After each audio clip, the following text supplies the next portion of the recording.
Google employees were recently confronted with an order by the company's executives. Knock it off with the internal political debates. Apparently, the political beefing that takes place within the company mirror what we see elsewhere with political discourse. It gets ugly. So in response, the New York Times reported that Google issued new workplace guidelines that ordered its staff to refrain from insulting one another, from making misleading comments about the company, and from, quote, disrupting the workday to have a raging debate over politics or the latest news story. Our primary responsibility is to do the work we've each been hired to do, not to spend working time on debates about non-work topics.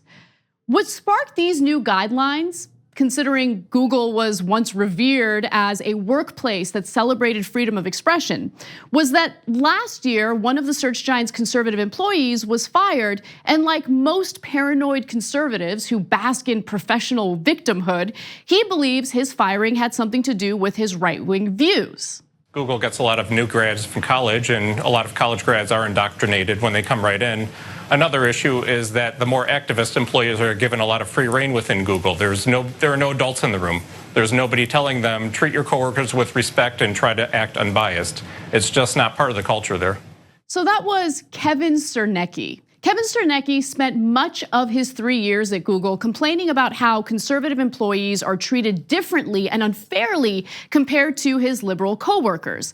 In one of the internal messages that he sent dating back to 2017, a manager publicly asked about employees holding views like Cernekee's.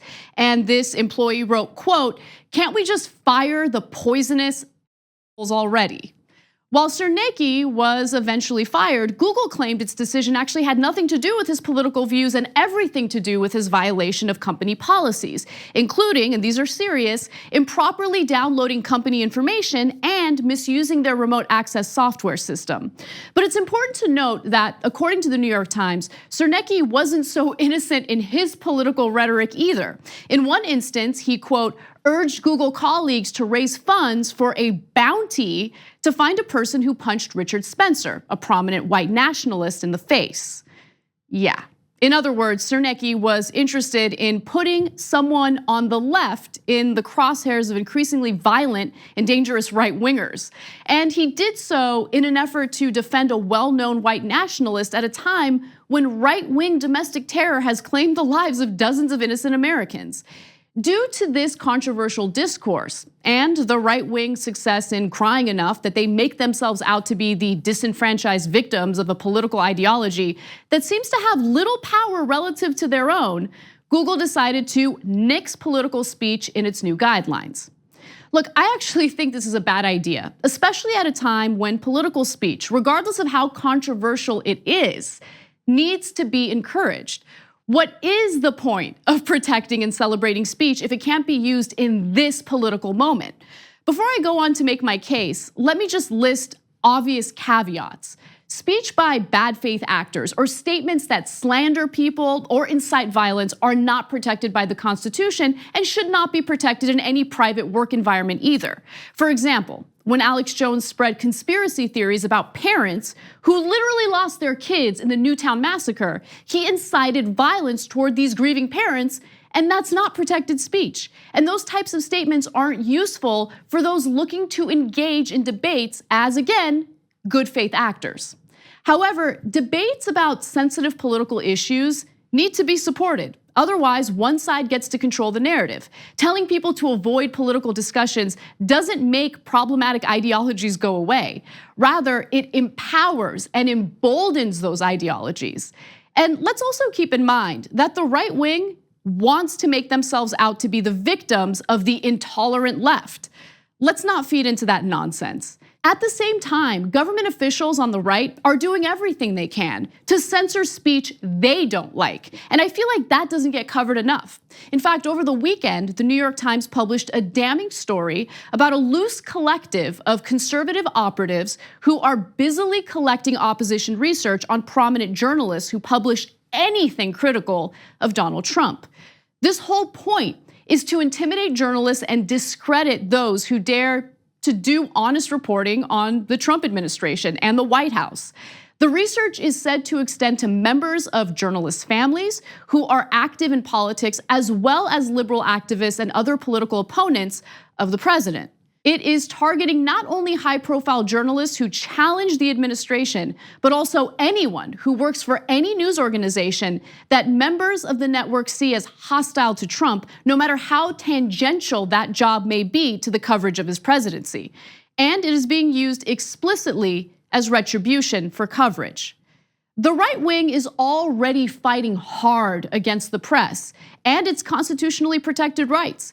It doesn't make sense for various work environments and social groups to also pile on and silence these important discussions. Censorship also further perpetuates the information bubbles social media platforms and search engines like Google group us into. We're all constantly exposed to content that reinforces our own biases, and this has primed us to create these insular worlds of political comfort where false narratives dominate our worldview. This became obvious to me when I stopped to think about the so-called no politics rule at a local Toastmasters group I was part of until recently. For those of you who don't know, Toastmasters is an international organization that helps people write and perform speeches. I joined because I wanted to carve out time in my schedule to focus on writing speeches. A woman who I suspect was the only Trump voter in the group, was the most vocal supporter of the no politics rule because she claimed she wanted everyone to feel comfortable. But what she really wanted was to protect her own comfort. The right wing paints the left as so-called snowflakes, but never underestimate the fragility of those on the right, now supported by the authoritarian Trump administration.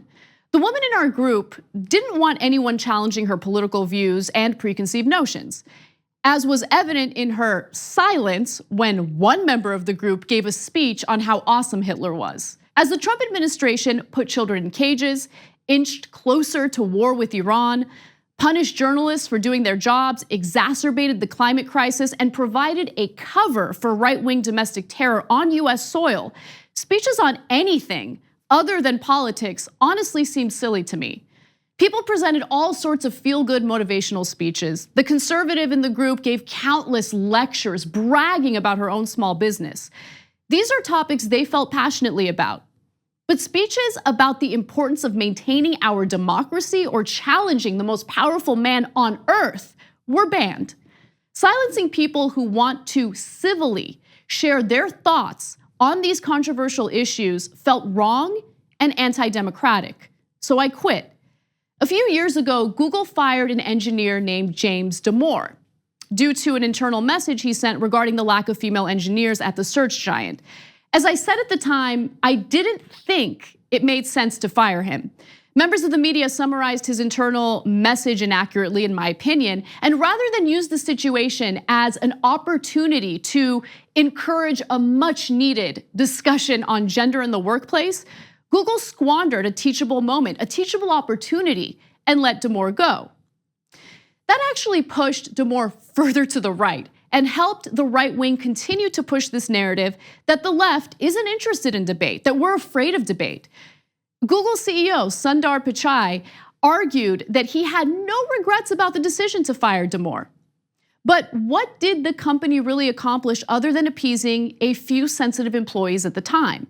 Look, to be clear, I'm not supporting abusive language, and I'm not asking companies to defend anyone who disrespects or harasses his or her colleagues. But I do think now is a particularly strange time to censor conversations and debates. This is exactly the political climate that warrants more speech from good faith actors, not less.